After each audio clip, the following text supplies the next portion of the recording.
and from the days of John and Baptist till now, the kingdom of heaven is forcing its way in, and men of force take it என்று எழுதப்பட்டிருக்கிறது.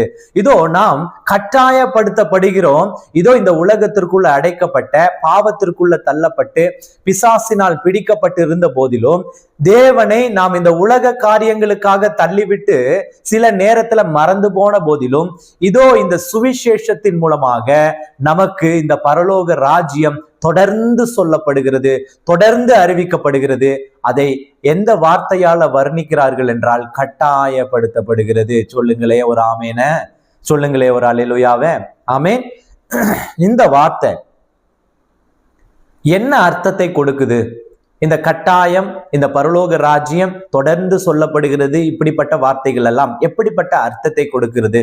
இந்த வார்த்தையின் அர்த்தம் தான் என்ன என்பது இதோ எபிரேயர் 13ஆம் அதிகாரம் 14வது வசனத்தில் எழுதப்பட்டிருக்கு. அந்த வசனத்துல நாம் எவ்வுலகை சார்ந்தவர்கள் என்பதை தெரிந்து கொண்டா இதோ இந்த வார்த்தைக்கான முழுமையான ஒரு அர்த்தத்தை நாம் கண்டுபிடிக்க முடியும். வேதம் சொல்லுது பாருங்க, எபிரேயர் 13:14 சொல்லுது, நிலையான நகரம் நமக்கு இங்கே இல்லை. ஹல்லேலூயா. நிலையான நகரம் நமக்கு இங்கே இல்லை. இங்கே என்பது இந்த உலகத்தை குறிக்கிற ஒரு வார்த்தை.